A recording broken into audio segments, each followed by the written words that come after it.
Take a look outside. Did you know that they call Callisto the Dead Moon? Dead. Oh, I've been really looking forward to making this video. We finally have a modern next-gen horror game on the horizon, Callisto Protocol, a third-person sci-fi survival horror game set on Jupiter's moon Callisto. Brought to us by none other than the Dead Space creator himself, Glenn Schofield, with his brand new Striking Distance studio. And man, it looks promising. The game is set to deliver impressive high-res visuals, a horrifying atmosphere, gripping story, and a brand new gore physics mechanic. And while it shares a lot of the visual style and the UI ideas from the Dead Space games, it promises to carve its own identity as a brand new IP. Everything we've seen so far has looked fantastic, and as a starved horror game fan myself, despite how disgusting some of this imagery is, I'm hungry for more. However, I still have some reservations about the game, judging by the trailers we've seen at Summer Games Fest and some developer interviews. I wanted to take a dive into this today and see why this game could possibly blow up as the next big thing in horror, or whether it's just going to struggle to define itself as something fresh in the 2020s. So grab a snack, strap yourself in, and let's get started. Before we talk about what this game could be, we have to establish where it came from, why it looks so familiar enough to know that as horror game fans, we can already see ourselves playing it. Let's let our minds drift back to January 2005. Emo pop punk was mainstream and horror video games were still extremely relevant. Capcom blew everyone away when they released Resident Evil 4, which would ditch the fixed camera pre-rendered background era in favor of their ambitious new cinematic over-the-shoulder I can aim wherever the fuck I want 3D camera angle. And what a decision that was for Capcom and the franchise, which arguably at the time was getting stale and struggling for innovation. A little rough, don't you think? The world was taken by storm. Everyone was talking about it. The graphics, the gameplay. Fan favorite Leon Kennedy was back at the wheel. This time not a first day on the job, hesitant rookie, but a battle-hardened government agent sent to rescue the president's daughter. There's always two sides to the coin, however, because with all those sales numbers and dollar signs that Capcom CEOs were at that point, I presume, bathing in, every company and publisher under the sun wanted to make copycat clones using Ari's new idea. This led to an oversaturation of the market. Survival horror games sadly became action horror games instead. You catch on quick, as expected. After all, you and I both know where we come from. And fans of the true horror experience, like myself, were left in the dust. But don't get me wrong here, I'm a huge Resident Evil 4 fan. I would have just loved for the psychological horror games to still have their spot on the shelf, you know? I'm looking at you, Konami. When are we going to get that Silent Hill reveal, huh? Huh? I know it's real. But anyway, that's for another video. Yeah, so part of what made the old Resident Evil game scary was the now dated clunky tank controls, the fixed camera angles, being able to only aim at the floor, straight ahead or at the ceiling. Yes, of course this needed to be modernized, but that feeling as the player that you're truly up against the odds and everything else is more dangerous than you, I feel needed to somehow remain.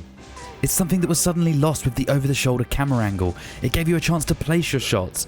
Do you shoot the knee of an incoming Ganado to slow him down while you reload and reposition? Or just go full Chad mode and deliver a badass roundhouse kick that sends them flying back, knocking down all the other enemies? I mean, it fit the style, setting, and story for the game, but what happened to the fear? Anyway, let's pull this timeline forward a little bit to October 2008. Just 3 years after Resident Evil 4 dominated the scene, EA's Visceral Games gave us the original Dead Space. This game would show us that even with RE4's, at this point expected, influence, they could bring us back to what survival horror was all about. Being scared fucking shitless.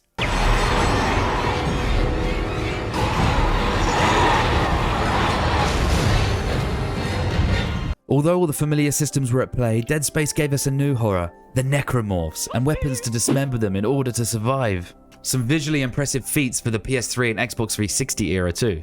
You'd just scrape by from encounters that had you panicking but still trying to place your shots and count your ammo while under extreme terror. It was exhilarating. Hooray, I thought in my tiny little teenage mind. Finally, I found a horror game that caught that lightning in a bottle. The feeling of helplessness, this time with a sci-fi twist, with just enough ammunition and strength to fight for my life against the threats and ultimately conquer my fears. It wasn't a perfect game, but it was certainly an incredible leap in the industry in terms of graphics, tension building and releasing, and a story that wrapped its tendrils around my attention and held it too. Stuck on the Ishimura, Isaac Clarke, a simple engineer, finds himself up against the alien threat of the necromorphs. And what's with that weird alien artifact that humanity thought could be the secret to limitless power, but of course it didn't work out and everyone's fucked? I loved it, but of course lightning doesn't strike twice, and especially not thrice in the same spot as it would seem.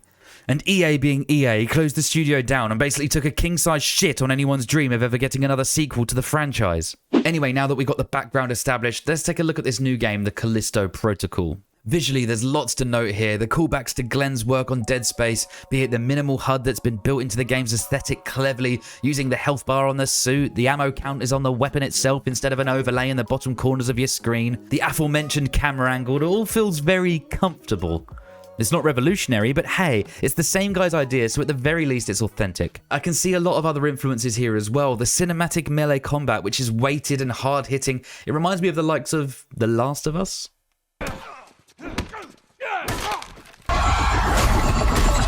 And even enemies that look like clickers. I mean, come on, that's got to be a nod, right? And a suit that would make Kojima himself raise an eyebrow. The setting this time is a prison in space, so themes of claustrophobia, isolation, and paranoia seem to be at the foreground here. And although the trailers have to show lots of action taking place, I can tell there's going to be lots of times where there aren't any monsters on the screen, but the setting will be causing anxiety for the player. And that sort of stuff is mastery of the art when it's done right, and Dead Space absolutely nailed this, so I'm pretty confident it's going to be worked into this game as well. The sound design seems to reflect the setting and the core values of the atmosphere wonderfully.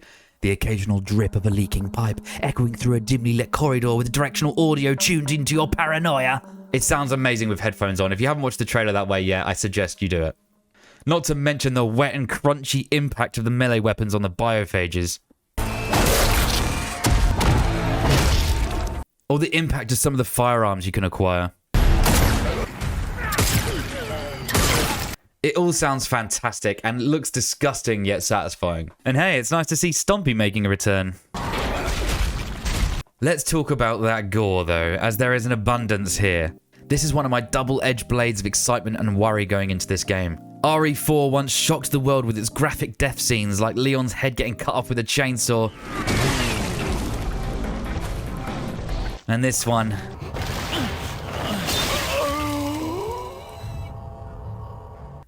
And many others. And the Callisto Protocol intends to do right by its influences and deliver some pretty graphic and shocking death sequences of its own.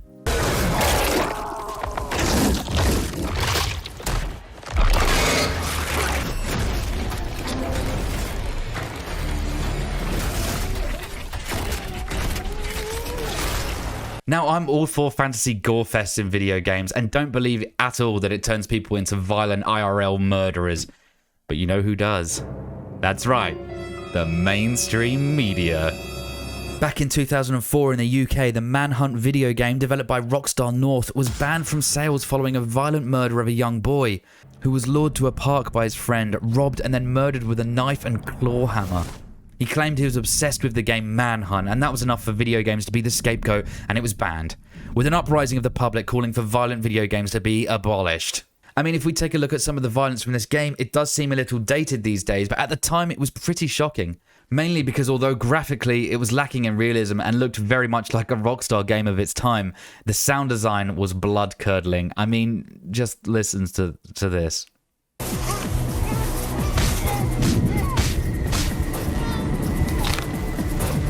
But of course, it's easy to blame games, but studies have proven time and time again there's no direct correlation between violence in video games and real-world violence.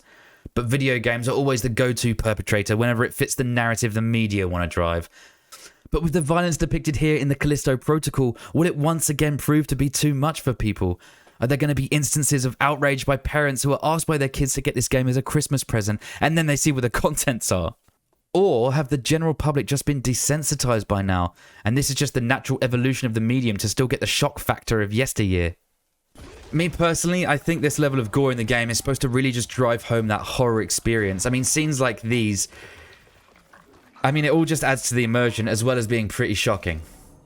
But for me, the biggest worry I have with the game from what I've looked into and seen so far are some of the gameplay elements. Let me explain. In Dead Space, you had the stasis mechanic, which Isaac could use to slow an enemy down to either beat to death or place crucial shots on. In the Callisto Protocol, Jacob seems to have somewhat of a telekinesis ability, allowing you to levitate your foes and sling them into fast-spinning fans, bursting them like giant giblet piñatas. I feel like that's quite a powerful ability, is it not? For a setting that's oppressive and scary, but you can throw enemies into environmental hazards with telekinesis, I really hope there's limited uses for this ability, as I think it puts far too much control and power into the player's hands. And with skill trees and suit upgrades, my fear is that ye olde RE influence may be too strong.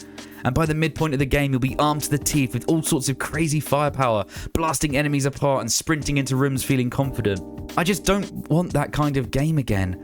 I'm sure I'm not alone here. I'm not knocking that style of game, it's been done so many times by now. RE7 managed to go back to its horror roots, and it was extremely well rated by critics and fans for the most part. I mean, yeah, even that did get a little silly towards the end, but at least it started with the right idea. I just want a truly next-gen, scary survival horror game. But pitching the idea of a game where you start weak, and by the midpoint you're weak, and then when you've gone through the 7 layers of hell and you're at the end game, you're still weak. It doesn't exactly sound like an idea that people would jump on, does it? And I'm so sick of the horror game genre being relegated to walking simulators with little to no combat. There has to be an in-between. But let's take a look at the Evil Within franchise, another third-person Resident Evil 4 influenced horror title. The first game was terrifying at times, and it never gave you enough ammo or resources to make you feel too overpowered. In fact, most of the time it was the complete opposite, relying on matches to dispatch of down foes in groups just to save bullets. It was a great survival horror experience in my eyes.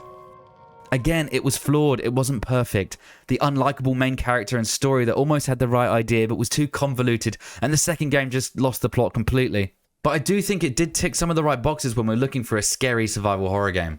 So my question for you guys with all of this is that even though we are familiar with the influences that clearly went into making this game, we've seen before with Dead Space 1 how innovation is still possible. Even when you think you know what you're getting, you can still be surprised. Are there even still surprises left for us horror game fans at this point? Have we seen everything and now we're just doomed to be in the era of reruns? I want to know what you guys are thinking about the Callisto Protocol. I'm certainly going to be playing this on day one, but what about you? Are you worried at all with any of the gameplay that we've seen? Or is this just right up your alley and you can't wait to get a hold of it? If you've enjoyed this video, guys, the easiest way to help out the channel is just by hitting the like button for me. And subscribe if you're new. I'm going to be following this game up to launch and beyond. I mainly cover BLOODHUNT on this channel, but I've always said if a decent survival horror game comes along that catches my attention, I'm going to cover it because I'm a horror game fan at heart. Anyway, I hope you've liked the change up here today and it was something that you weren't expecting. But until next time, I'll see you when I'm looking at you.